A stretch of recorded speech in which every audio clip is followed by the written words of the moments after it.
जी, hello दोस्तों, मैं हूँ कंवर चीमा, मेरे साथ हैं साजिद तार साहब। तार साहब, सबसे पहले तो आपके वक़्त को बहुत शुक्रिया। My pleasure, Chima sir. तार साहब, ईरान के सुप्रीम लीडर, रेवोल्यूशन लीडर जो आयतुल्लाह ख़ामनेई हैं, उनको असैसिनेट कर दिया गया कल अमेरिकन और इज़राइली स्ट्राइक्स में।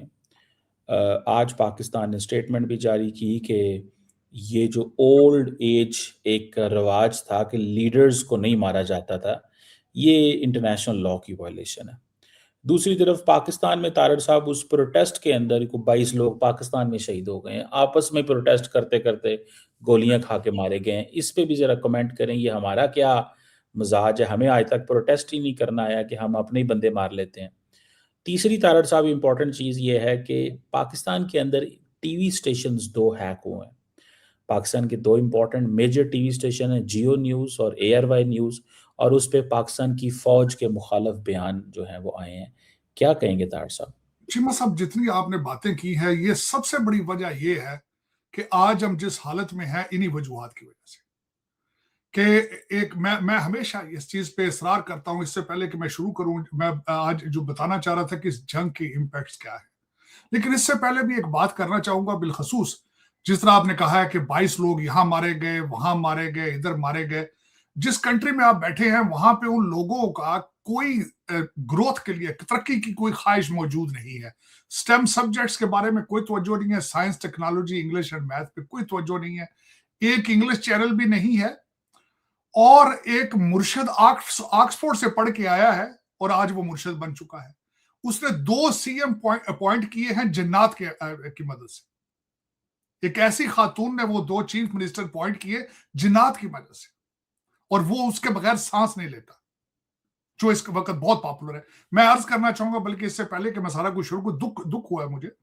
आप कह रहे हैं कि एआरवाई का उन्होंने हैक किया, उन्होंने वहां पे अपने एंटी मिलिट्री सिस्टम चलाया है। चीमा साहब, आप वो कह रहे हैं, कई इस वक्त उनको उसके जो फर्मारवा, उसको जो मानने वाले हैं, जो इस वक्त बीमार लोग हैं, कहते आज वो होता तो तकदीर बदल जाती मुस्लिम उम्मा की। चीमा साहब, ये वो शख्स है जिसने कासिम सुलेमानी की कॉल करके ट्रंप साहब को मुबारकबाद दी थी। ये वो शख्स है। इसके दौर में कासिम सुलेमानी को असैसिनेट किया गया था, तो इसने मुबारकबाद दी थी। आज उसकी तस्वीरें मिला मिला के खामनाई साहब के साथ तो दिखा रहे हैं, लेकिन इस कौम का कोई हल मौजूद नहीं है। ये दर हकीकत चीमा साहब, आज ये जो पूरी मुस्लिम उम्मा या पूरी दुनिया 1.6 16 मिलियन लोगों ने हाईजैक कर ली है। मेरे ख्याल में ये पूरी दुनिया की ज्यूइश कॉलोनी बनने वाली है बड़ी जल्दी, क्योंकि मैं ग्रेटर इजराइल का नक्शा देख के तो मैं घबरा गया हूं। और आज भी वैसे वी आर, जिस तरह बीबी नेतन्याहू ने कहा था कि जिस इंसान के पास सेल फोन मौजूद है वो हमारे रडार पर है, वो हमारे, हम उसको, we know what to do with him. जिस तरह उन्होंने पेजर फाड़े थे, और फिर जिस तरीके से आज आप कह रहे हैं ना लीडर को असैसिनेट किया, इंटरनेशनल लॉ की वायलेशन है। वायलेशन चीमा साहब नहीं, दुनिया में पहले भी इस तरह होता रहा, कोई ऐसी बात। मेरे लिए लम्हा फिक्रा है कि फिक्रिया ये है कि ट्रेस किस तरह किया गया है उनको, अंदर से कौन बिका है। चीमा साहब, उनकी तस्वीर सबसे पहले बीबी नेतन्याहू के पास कैसे पहुंची है, उनकी डेड बॉडी की तस्वीर। उसके बाद वो डोनाल्ड ट्रंप साहब के पास कैसे पहुंची, मेरे लिए वो ज्यादा वरिसन है। चीमा साहब, दर हकीकत हमारा हर दूसरा आदमी तो मीर जाफर है। चीमा साहब, हम तो बिकते हैं, बड़ी बड़ी बड़ी थोड़ी सी कीमत से बिक जाते हैं, बड़ी थोड़ी सी कीमत। चले, लेकिन चीमा साहब, इससे पहले मैं हैरान हूं। कहते हैं जो मिसाइल मारे गए उनके अंदर भी कैमरे लगे हुए थे। 30 मिसाइल जो मारे गए वो, और फिर उसके बाद जो असैसिनेशन है, इन्होंने देखे किया क्या है कि वहां कहते हैं सीआईए फॉलो कर रही थी उनको, उनकी फैमिली को भी। उनकी बेटी थी साथ, उनके दामाद थे, उनकी दोती थी, उनकी टेक केयर करने के लिए, because the man was 86 years old. Cheema साहब, उनके सेल फोन ट्रेस किए जाते थे, लेकिन एहतियात क्यों नहीं की गई, मैं इस पे देखो। दूसरी चीज चीमा साहब, देखने वाली बात यह है कि सैटरडे वाले दिन सैबत होता है, उस दिन यहूदी लोहे को हाथ नहीं लगाते। सैबत वाले दिन उन्होंने अपना रिलीजन को साइड पे करके दिन में अटैक नहीं करते, ज्यादातर रात के वक्त करते, 9:15 बजे अटैक किया। और फिर 30 मिसाइल मारे गए हैं, और इसलिए मारे गए ताकि वो बंकर में पेनिट्रेट कर सके। लेकिन कोई ऐसी बड़ी बात चीमा साहब, उसकी वजह यह है कि जो कौमें तरक्की की तरफ नहीं जाएंगी, चीमा साहब, जो कौमें तरक्की की तरफ नहीं जाएंगी उनका हाल यही इबरतनाक होगा दुनिया में। दुनिया इज अ जंगल, जो आंख झपकता है उसको खा लेता है ताकतवर। और आज देखें आप जरा, बल्कि मुझे तो तरस आता है अमेरिकन पे। अमेरिकन भी देखें ना, ये जंग अमेरिका की नहीं है चीमा साहब। ईरान के पास कोई ऐसा मिसाइल नहीं है जो मेन लैंड अमेरिका को थ्रेट हो, जिसकी कोई नहीं। लेकिन Bibi Netanyahu how stronger, how stronger. ये जंग उसी ने शुरू की, उसी ने खत्म की है। चीमा साहब जरा गौर करें, मैं तरले लेता हूं कि हर कंट्री के अंदर एक इजराइल के ऊपर पीएचडी होनी जरूरी है। कि हाउ चंद मुट्ठी भर लोग, 16 बिलियन लोग पूरी दुनिया को हास्टेज बना लिया, पूरी दुनिया। कीड़े मकौड़े हम लोग तो असि तो फेर ही पाया चीमा साहब, असि सिर्फ 3 टाइम की रोटी खाना है। कभी गौर करो तुसी आप कले बैठ के, बल्कि जो देख रहे हैं गौर करें, तुसी सारे दुनिया तो फेरा पाए है जी। कोई कंट्रीब्यूशन, कोई कंट्रीब्यूशन अपने किसी काज में। वो कहते मेरा बन ना बन, अपना तो बन। मेरा की बनना है, तुसी अपने मजहब दा बनो, अपने मुल्क दा बनो, अपने आप दा ते बनो। और यहूदियां बढ़ के विखाता जी, विखाता उन्होंने दुनिया। चीमा साहब बहुत बड़ा ये मैं समझता हूं कि पूरा लम्हा पूरी दुनिया के लिए सोचने के लिए मजबूर होना चाहिए कि इस वक्त दुनिया की मोस्ट सुपीरियर नेशन। मैंने क्वेश्चन किया था किसी यहूदी से, यहां पे मेरा दोस्त था डॉक्टर, मैं क्या आर यू जेनेटिकली सुपीरियर, तुम जेनेटिकली हमसे सुपीरियर हो यार? उसने कहा था नहीं, हम रगड़े खा खा के इस जगह पहुंचे। रगड़ा तो ਤੁਹਾਨੂੰ बहुत पै रहा 75 साल की, तुम 75 साल की गल कर रहे हो चीमा साहब। रगड़ा पूछो तो सही, तुम कौन हो? आपके 25 दफा तो नक्शे तब्दील किए गए, आपके बूदों पर आपके तो 25 दफा तो आपको रिलीजन तब्दील किए फॉरेन इन्वेडर्स ने यहाँ पे आके। रगड़ा तो तो बड़ा। कौन सा फॉरेन इन्वेडर नहीं आया जिसने आपको लूटा ना मारा ना हो? चीमा साहब पठान उन्होंने लाइनें लगा ली थी सब कॉन्टिनेंट के ऊपर आगे हुकूमत करने के लिए। गौरी ते अब्दाली ते सूरी लैना ला ला के मार दे रहे तो लैना ला के वारी बना ली सी उन्होंने। चीमा साहब सोचे जरा, और आज भी आप बाज नहीं आते, आप आज भी कुछ नहीं सीखा आपने। तो फिर आपके डीएनए का प्रॉब्लम है चीमा साहब, is nothing to do with the history. दूसरी एक बात है जो चीमा साहब जिस तरह कह रहा था, अ फारसा civilisation Iran, it won't be the it won't be a कहते हैं it won't be an easy cake। Cheema साहब 30 साल ये जाइनिस्ट जो थे, इनकी 30 साल की ख्वाहिश थी रजीम चेंज कर। रजीम आज भी चेंज नहीं होगी चीमा साहब। वहां पे मार ले जितना मारना है, उसकी वजह ये है कि ये ना तो इराक है, ना लीबिया है, ना वेनेजुएला है। फारसा सिविलाइजेशन चीमा साहब, इसका एक हिस्सा कभी थोड़े अरसे के लिए कॉलोनी बना था, वो कॉलोनी बने नहीं आज तक। फारसा सिविलाइजेशन है, it's not Iran, it's a civilisation है। फिर आपके ऊपर सैंक्शन तो नहीं, लेकिन तुम साइकिल नहीं बना सकते इस मुल्क से, अगले मिसाइल बना लें। चीमा साहब पिछले साल 2025 में एक दफा तबाह किया उन्होंने सारा। उन्होंने फिर देखो, फिर जिस तरह इस वक्त बारिश हो रही मिसाइलों की। और दूसरी बात ये, उनके मिसाइलों को कोई नहीं दिखाया जा रहा ना आपने इस वक्त। टोटल जो बात आप कर रहे थे कि आपका तो सारा मीडिया टोटली कंट्रोल्ड है इस वक्त चीमा साहब। आपको तो पता ही नहीं 5th जनरेशन वार क्या है। आपके तो चंद अवारा लौंडे लपाड़े बाहर बैठ के आपके मुल्क को खोखला कर रहे हैं 5th जनरेशन वार। अगर 5th जनरेशन वार सीखनी है इनसे, तो अरब स्प्रिंग देखें किस तरह इन्होंने उठाई थी। ज्यूइश और जो वेस्टर्न सिविलाइजेशंस ने अरब स्प्रिंग को किस तरह हवा दे के अरबियां दी तसल्ली कर देती थी, उसको देखें। उसको कहते हैं 5th जनरेशन वार। जब फेसबुक और जब आपका एक्स मिल के सारे ट्विटर मिल के सारी गेम चलाते हैं चीमा साहब, उसको कहते हैं चंद छोटे घरां दे मुंडे डॉलर अगे विके फिरते हैं, अपनी मां का सौदा रोजाना करते हैं चीमा साहब। वतन अजीज मां होती है चीमा साहब, खोखला कर रहे हैं उसको। कट्टो इतनी जेड़ा मेरी हो सकती है, ये तो चीमा साहब बाज नहीं आएंगे। उसकी वजह ये ना पता ही नहीं, पता ही नहीं। एक दो मुड़िया का मेरे पता है, इस पर टीवी के सब तो बड़े ब्लॉगर ने पाकिस्तान, वो महाजर होकर इंडिया तो आए इन्होंने वहां पे। उनके लास्ट नेम और जिस इलाके से हैं महाजरीन है। इनको पता ही नहीं है कि इनके प्यो दादे ने की कुर्बानियां दे के किमें लुटे आए सने, जिस मुल्क दी जड़ा कट रहे चीमा साहब, इन्होंने पता ही नहीं है कि इन्होंने पता ही नहीं। ये होते ना आज कभी बैठे उधर स्लम्स में बॉम्बे के चीमा साहब, इनको थप्पड़ मार मार के सुबह शाम कहा जाता ना, लगा नारा जय श्री राम का। फिर मैं इनसे पूछता चीमा साहब, वो 30 करोड़ हॉस्टेजेस जो उधर बैठे हैं ना, मैं इनसे पूछूं कि हालत क्या होती है। जिन्हें सुबह शाम कहा जाता है जय श्री राम, कहो तो गुजरने देंगे, थप्पड़ मारते हैं चीमा साहब सुबह शाम। चले कोई नहीं। चीमा साहब, मैंने तो इसका एक बहुत भयानक चेहरा देखा था 10 मई वाले दिन, भयानक चेहरा देखा। आरएसएस और बीजेपी ने एक ऐसी जनरेशन तैयार की है जो वेजिटेरियन है, लेकिन आपके और मेरे बच्चों का खून देखना चाहते हैं। ये किस किस्म के वेजिटेरियन है कि जानवर नहीं खाना, लेकिन मेरे और आपके बच्चे और 30 करोड़ मुसलमानों के बच्चों का खून देखना चाहते हैं।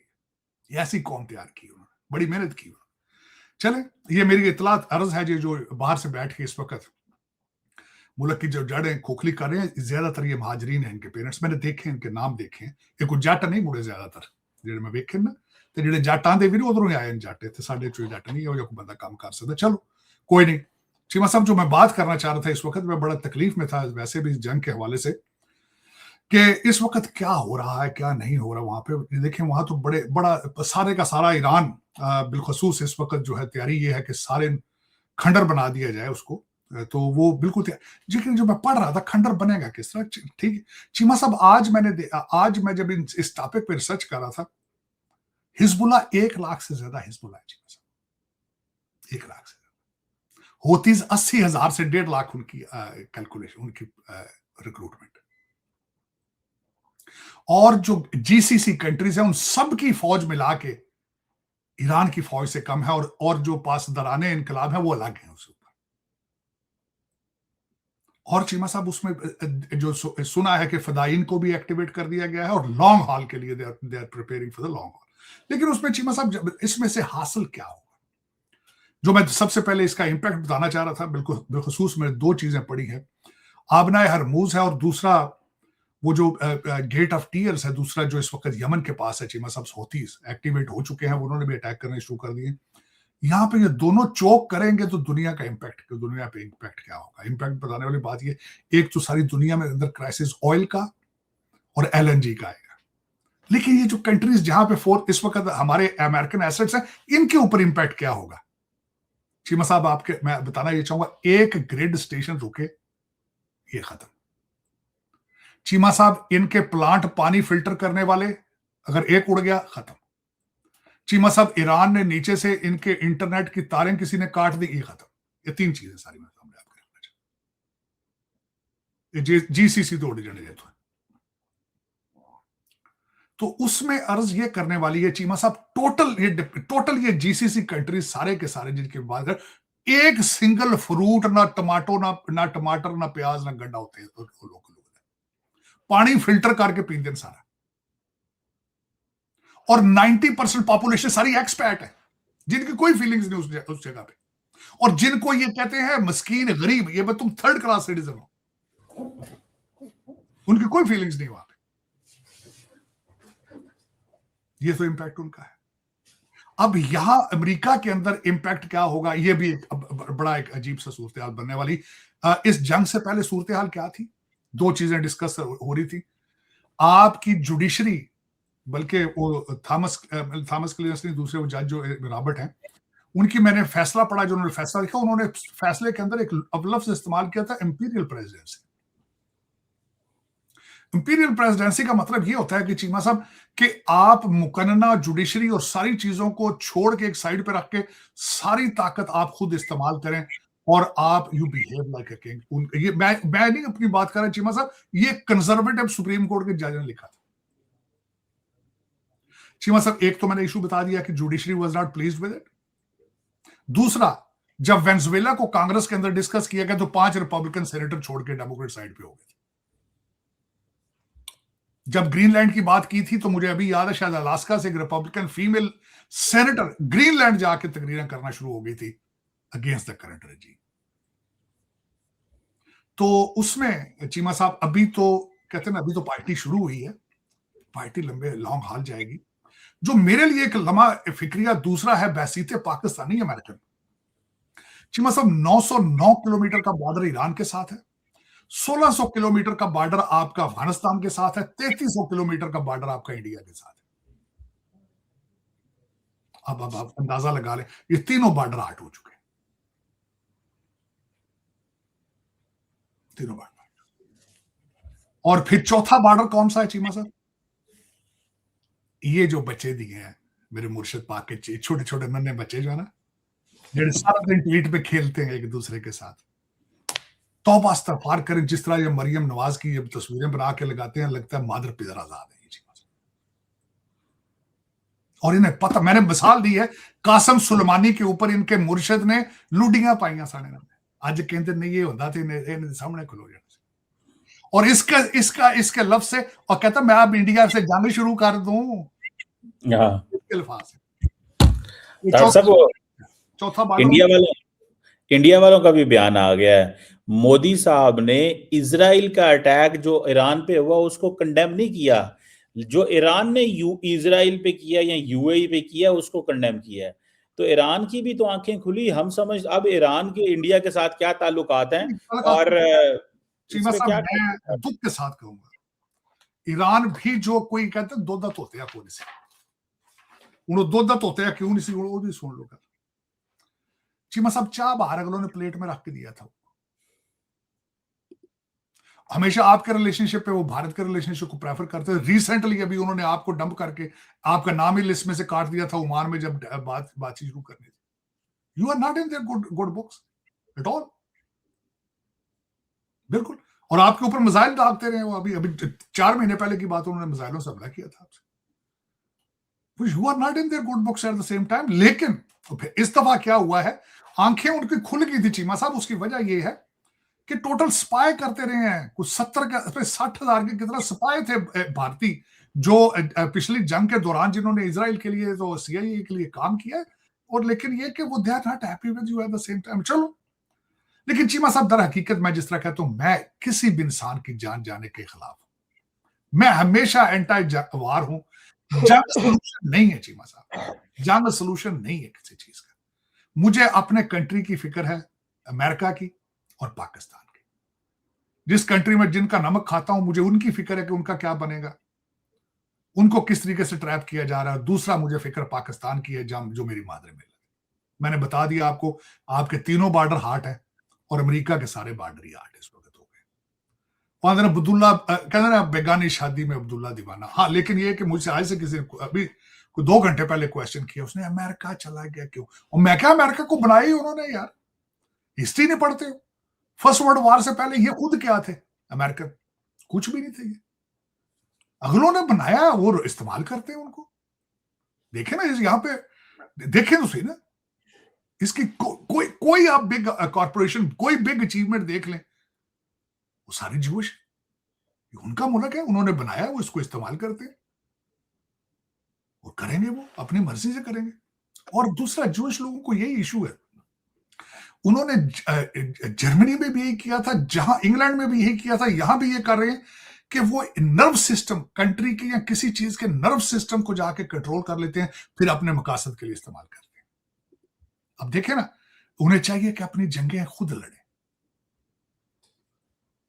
वो अपनी जंगें खुद नहीं लड़ते, वो इतना मैनिपुलेट कर लेते हैं, सिस्टम को हॉस्टाइल बना लेते हैं कि, और दुनिया को मजबूर करके, कंपेल करके। लेकिन ताकत की बात है ना, बात तो ताकत की। आप करके दिखा लो ये जो बात नहीं कर सकते, क्योंकि तुसी सारे सुते हो। तुसी मेरा मकसद है फूका नाल कैंसर का इलाज कर दो। दसो, और शोप कढ़िया जो इंग्लैंड जो तो बड़ा उत्थे आके अपना बना लिया स्ट्रक्चर, सिलसिला बना रहे, और सारी दिहाड़ी सामने बैठे जे मेरे ब्रिटिश बॉर्न सेकंड जनरेशन बैठे सामने कैंसर का इलाज करा रहे फूका नाल। चलो चीमा साहब, असि दूजी दुनिया सारी सुती हुई फेरा पांदी भी 3 टाइम रोटी का सौं जाते, कोई ऑब्जेक्टिव ही नहीं। वो मैंने किसी ने क्या नहीं, उन्हें किसी ने कहा यार कोई चंगा काम नहीं, कोई भैड़ा ही कर लो, बंदे थोड़ी याद ते करन। साडे को तो बस यही हालत है चीमा साहब, कई किया जाए। अब दूसरा, जो चीमा साहब इस वक्त मसाइल इतने दुनिया में बढ़ रहे हैं, खासकर मैं खुद डर गया हूं चीमा साहब कि this is a third world war, this is third world war. और रोकेगा इसको कौन? बीबी नेतन्याहू को कन्विंस कौन करेगा? कोई आप आइडेंटिफाई करें, मुझे तो समझ नहीं आ रही कि बीबी नेतन्याहू के किस फला कंट्री के साथ बड़े अच्छे रिलेशनशिप हैं, वो उनको कन्विंस कर लेंगे। कोई नहीं, कोई समझ नहीं आ रही। क्या पता ईरान के साथ कोई और कंट्री छेड़ दें, खड़ा जाती बारी ये भी भानी जाती बारी की पता। लेकिन ये कि बस कुछ समझ नहीं आ रही चीमा साहब अपना। बल्कि दो चीजें तो बंद होने वाली हैं। एक तो वो मैंने आपको बता दिया, दो, एक तो यमन वाला जो है वो सी रूट जो है वो बंद होने वाला है, होती वहां पे बंद करेंगे, और दूसरा हरमोस वाला बंद होने वाला है। ये दोनों सी रूट बंद होंगे, और खासकर इनके जो कंट्री इफेक्ट होंगे, 80% भारत का तेल जो है वो हरमूज के करीब से गुजर के आता है, वो उधर की बनेगा। और चाइना का भी वो सारा, मैं तो हैरान हो गया कि इसका क्या बनेगा, कुछ समझ नहीं आ रही चीमा साहब। आज आज खैर आज की डेट में आज अमेरिका ने कोई अटैक नया नहीं किया, लेकिन इसराइल मुसलसल अटैक कर रहा है। लेकिन इसराइल ने खुद क्या करना है, वहां सारा कुछ उसके पास अमेरिकन मेड है, अमेरिकन सोल्जर है, वहीं सारा कुछ हो रहा है। बाकी चले चीमा साहब, दुआ खैर है। हर इंसान दुनिया में कीमती होता है, दुआ खैर करनी चाहिए। किसी माँ का बच्चा हर्ट नहीं होना चाहिए, चाहे कोई भी हो, सयाह हो, सफेद हो, बड़ा हिंदू हो, मुसलमान हो, ज्यूइश हो, जो कोई, हर दुनिया का हर इंसान कीमती है। गलत बात है। तो ताड़ साहब मुस्तकबिल क्या देखते हैं? क्या ईरान अब अमेरिका जो है वो कह रहा है कि ताड़ साहब ये बड़ी अजीब बात नजर आई है कि जो ओमान के फॉरेन मिनिस्टर हैं उन्होंने कहा जी ईरान रेडी हो गया था कि साइन कर। जी, उन्होंने कहा ईरान रेडी हो गया इस चीज पे कि जो एनरिच्ड यूरेनियम है उसको डाउन ब्लेंडेड करेगा, उसकी वो कम करेगा ताकि वो मिलिट्री ग्रेड में ना जाए, और जो आइंदा फ्यूचर के लिए वो यूरेनियम को एक्यूमुलेट नहीं करेगा और उसको सिविलियन पर्पसेस के लिए वो बनाता रहेगा। फिर भी हमला कर दिया गया। तो तारड़ साहब असल तो फिर मसला तो न्यूक्लियर न्यूक्लियर तो था ही नहीं, नहीं, मसला ये है कि ईरान को परमानेंट एक दुश्मन रखना। यानी कि अब देखें ना, आयतुल्ला खामनाई को उन्होंने शहीद कर दिया, अब ईरान की एक पूरी जनरेशन जो है ना वो तैयार होगी, रेडिकलाइजेशन होगी, दोबारा लोग रिक्रूट होंगे, सारा कुछ होगा इस नाम के ऊपर। तो इट मींस कि they want to keep Iran an enemy for a longer period. They can play in the Middle East, जिस तरह तुसी आंदे हो कदी इनू भन छड़न कदी ओनू भन छड़न। और तारड़ साहब एक तो ये बात है, मिडल ईस्ट पे आपने बात तो काफी कर दी है, लेकिन जरा ये बात बताएं, आपको नहीं लगता तारड़ साहब ईरान का अपना नुकसान हो गया, जो भी हुआ आयतुल्ला सारा कुछ हो गया, फिर अमरीका ਨੂੰ तो परवाह ही को नहीं ना, उन्होंने तो फौजी भी नहीं ना लिया, इसराइल में भी कोई टेंशन नहीं। असल लूजर तो फिर जो है वो अरब दुनिया, मिडल ईस्ट, सारे जीसीसी ना भन भुन छड़ी। वो ईरानियों ने अपना तो जो वो उनका साथ उन्होंने पंजाबी जी कहते हैं कख नहीं दिया, लेकिन छड़े होना इन्होंने भी नहीं। इस पे क्या कहेंगे? चीमा साहब देखिए, दो चीजें, लोग दुबई या जीसीसी कंट्रीज में जाके इन्वेस्ट क्यों करते थे कि एक पर्सोना क्रिएट किया गया था, एक एनवायरनमेंट क्रिएट की गई थी कि we are the safest, you come here for investment. अब वहां कौन जाएगा इन्वेस्ट करने? नंबर वन, एक तो पहला क्वेश्चन ये है। दूसरा चीमा साहब, इस वक्त जो मेरी अपनी परसेप्शन ये है कि ये वहां पे जाके बैठना चाहते थे, उस कंट्री के अंदर अपनी मर्जी की हुकूमत लाना चाहते थे। इनका आइडियल बंदा तो वो यहाँ पे जो उन्होंने तैयार किया, रजा शाह पहलवी, उसको तैयार करके इस वक्त वहां पर जाके बिठाना चाहते हैं। एक तो ऑयल के ऊपर, और दूसरा वो जो आबी गुजरगाह है उसके ऊपर इनका ध्यान हो, अपनी मर्जी की चीजें हो, मर्जी से सारा कुछ चलाएं दिए। अब उसमें Reza Shah Pahlavi can not work there.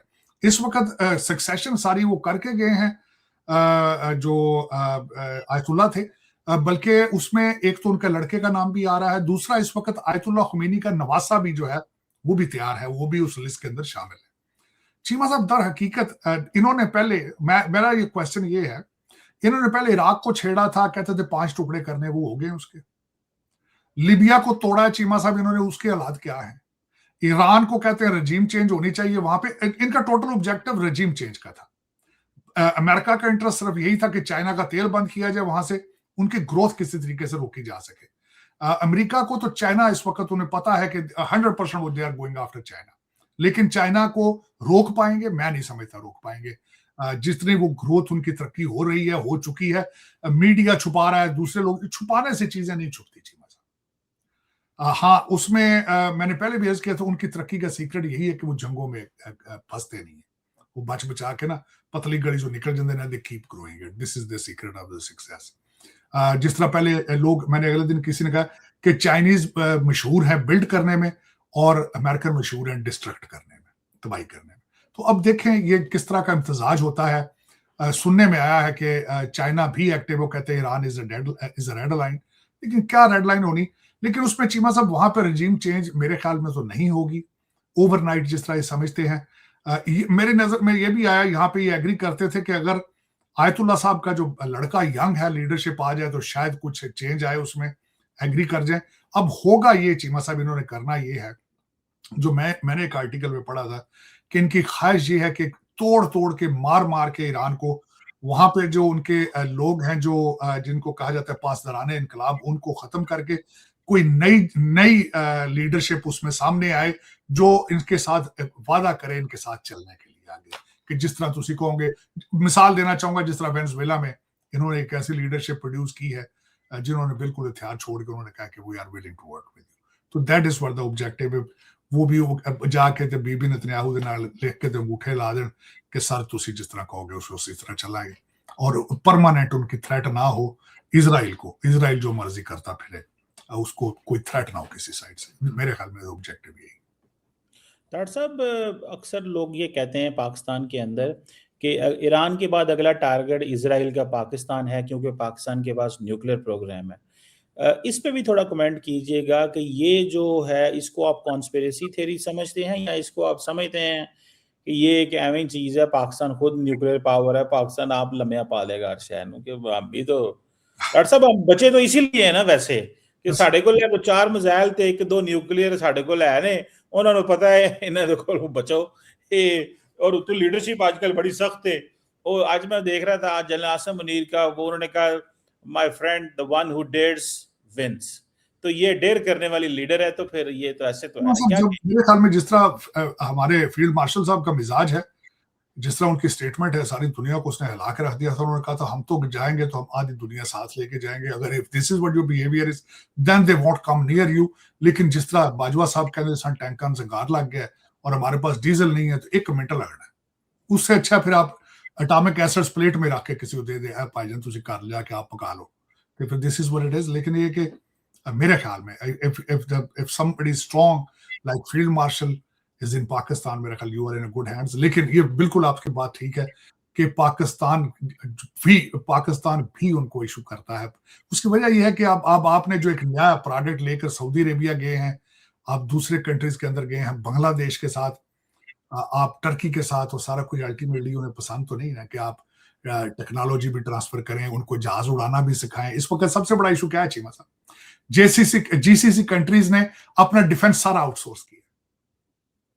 अब वो सारे उस इक्विपमेंट सारे 90% अमेरिकन, चलाएगा कौन उनको? मसला थे। अब वो चीजें जब पाकिस्तान जाकर रिप्लेस करेगा तो अल्टीमेटली इजराइल को पसंद नहीं आएगा। डॉक्टर साहब, एक बात फिर हो गई ना साबित आज, कि उन्होंने कहा कि ये पाकिस्तान तो अपना दिफा कर सकता है, इसके साथ आप कन्वेंशनल वार तो नहीं लड़ सकते। तो ये जो सब कन्वेंशनल वारफेयर है, ए जड़े लोंडेल पाड़े, ए तालिबान ते बीएलए, ये वो, इनके जरिए इनको मारी रखो, सही रखो, ताकि ये उठे ही ना। और तारड़ साहब, इसमें कहना तो हम नहीं कहते, लेकिन इसमें हमारे सारे मुसलमान भाई जो खिते में है ना, वो पूरा हथ पा रहे ने कि इन्हों दी मिडल ईस्ट, इन्हों दी सऊदी अरब के पार्टनर ने, इनको इधर इनको ना टाइट करो। तो ये आज हमारे साथ कर रहे हैं, हमें तो ये छेल देने पे अंदरों अंदर। लेकिन और चीमा साहब, मैंने तालिबान के बारे में कहा था कि उनकी लॉयल्टी इज फॉर सेल, आज से नहीं सदियों से फॉर सेल। $140 बिलियन खा के अगले डकार भी नहीं मारे, और ये जो अभी उनको डॉलर दे रहे हैं, इनको भी डरना चाहिए। हमने 40 साल इनको दूध पिलाया, 40 साल। सारे जितने इस वक्त वहां के मिनिस्टर हैं सारे पाकिस्तान में रहे हैं चीमा साहब, उर्दू बोल देने 70%। और लेकिन जिन्होंने डॉलर बंद किए ना, इन्होंने पहुंच जाना। फिर डॉक्टर साहब, वो मैं बात बताऊं, फंडदा बड़ा जब पाकिस्तान आज भी बहुत मारा है। आज भी शाम को वो इंफॉर्मेशन मिनिस्ट्री ने प्रेस रिलीज जारी की है, उन्होंने क्या, मिडिल ईस्ट में जंग हो रही पर ऐसा ना नीचे छड़ना, ऑपरेशन गजबुल हक चल रहा है, और रोजाना धुलाई हो रही है इनकी, तालिबान की जो है ना, वो कह रहे हैं बात ही नहीं करना। आज बगराम एस बेस पर भी मारा पाकिस्तान ने। मतलब इन्होंने बड़ी आदत पाई इसे। इन्होंने चीमा साहब ये समझते थे ज्वाई ने पाकिस्तान ये साडा बड़ा इन्हें जुल्म किया, इन्होंने बड़ा जुल्म, वो साड़ियां रोटियां खा खा के। चीमा साहब, जुल्म वाली बात ये, परसों अगले दिन जो आपका वो ड्रोन उड़ा, वो अफगान खैमा बस्ती से उड़ा। तुमको शर्म करो यार, तुम जिस कंट्री के अंदर तुमने रिफ्यूज लिया है, जिन्होंने तुम्हें छत दिया, खाना दे रहे, तुम वहीं से ड्रोन उड़ा उड़ा के उनको मार रहे हो। वही चीमा साहब, इनका कोई दीन ईमान नहीं है, बल्कि जो इनको सपोर्ट करते हैं उनका भी दीन ईमान कोई नहीं चीमा साहब। ऐसे ही ये फितना खैबर है, फितना खैबर है। बिल्कुल। Thank you very much Sajid तार साहब, sir, always pleasure talking to you. Pakistan हमेशा